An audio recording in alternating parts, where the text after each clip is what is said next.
Hi friend, माझ्या चॅनलमध्ये तुमचं स्वागत आहे। चला तर आज मी बनवणार आहे थालीपीठ। अगदी साधं सोपं, त्याला आपण धपाटे पण म्हणू शकता मराठी शब्दात।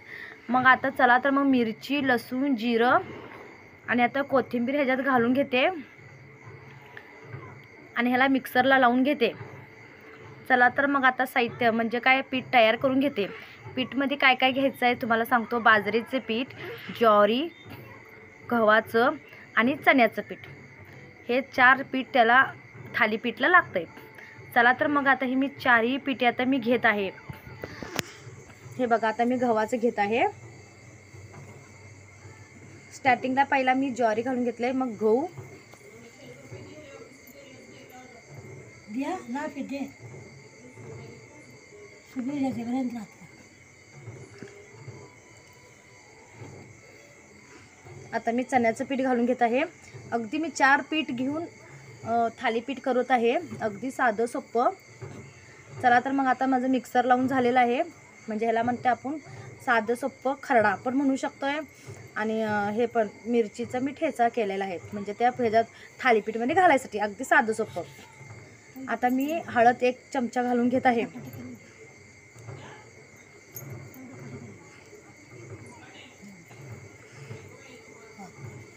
ये सुगरण आहे। मीठ पण घातलेलं आहे चवीनुसार। आता थोडं मी पाणी घेतलेलं आहे, आता त्याला एकजीव करून घ्यायचं।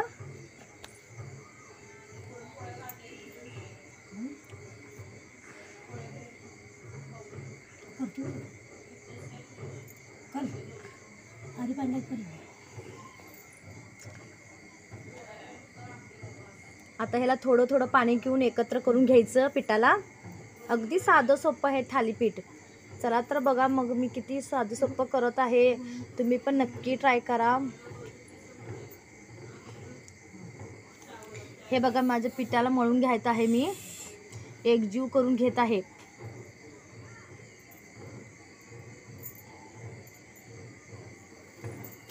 आणि वरनं मी तीळ घालत आहे।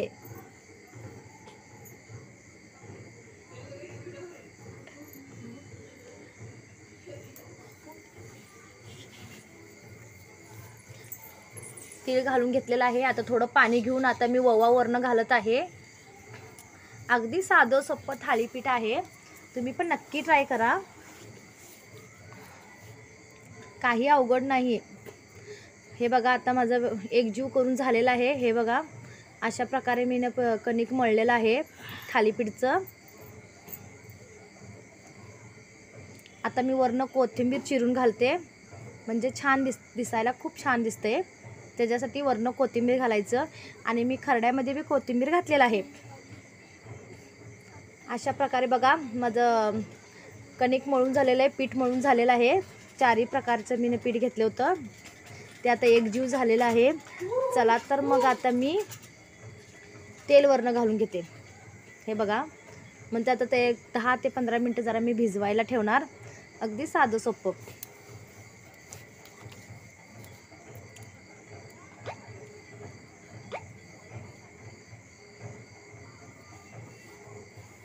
चला तर मग झालेलं आहे। चला आता मी गॅसवर तवा ठेवून घेते आणि तेल लावून घेते आणि आता मी करण्यासाठी घेते। अगदी साधं सोपं, तुम्ही एक कॉटनचं कापड घ्यायचं स्वच्छ धुवून आणि आपण पलपटावर भिजवून ठेवायचं, म्हणजे पसरून ठेवायचं। आणि आता गोळा घेतलेला आहे एका हाताने, बघा मी एकजीव करायला लागलो आहे। आता त्याच्यात मी घालायला लागलो आहे बघा, आणि थोडं थोडं पाणी घेत राहायचं। हे बघा, हाताने मी पाणी घेतलेलं आहे।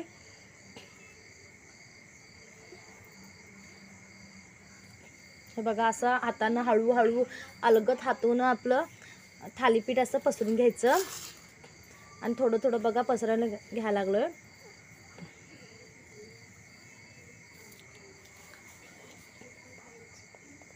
चला तर मग आता गॅसवर तवा गरम झालेला आहे आणि आता मी घालून घेते। बघा, अशा प्रकारे मी उचलून कापडावर घेतलेलं आहे। आता त्याला दाबून घेत आहे, अशी बुळकं पाडायची।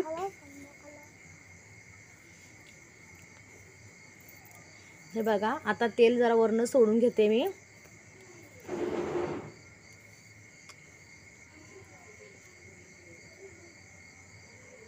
आता मी परतून घेते. अशा प्रकारे परतून घेतलेलं आहे बघा.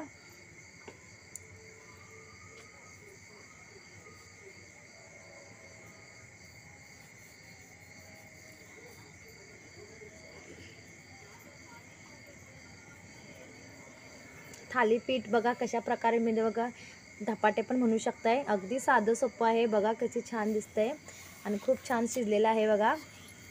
पचवलेलं आहे. खुसखुशीत कुरकुरीत मस्त लागतंय. तुम्ही 2 दिवससुद्धा ठेवू शकताय थालीपीठ. आणि त्याच्यासकट सोकळ उसळसुद्धा तुम्ही मटकी मुगाची उसळ हिरवं मुगाचं उसळ बनवू शकताय. हे बघा अशा प्रकारे माझं थालीपीठ झालेलं आहे. तुम्हाला कमेंटमध्ये नक्की कळवा तुम्हाला कसं वाटलं. असंच माझ्या चॅनलला लाईक आणि सबस्क्राईब नक्की करा. आणि व्हिडिओ माझं अगदी साधी सोपे असतात. तुम्ही नक्की बघा. चला तर बघा माझं झालेलं आहे थालीपीठ करून. अशा प्रकारे माझं रेडी झालेलं आहे. चला तर मग आता ट्राय करण्यासाठी घेते. बघा आता मी थालीपीठ घेतलेलं आहे एका भांड्यात. आता मी उसळ घालतो. मी हिरवा मुगाचं उसळ केलं. हे बघा अगदी टेस्टी. तुम्ही पण नक्की ट्राय करा. माझ्या चॅनलला लाईक आणि सबस्क्राईब नक्की करा. बाय. असंच बघत जावा.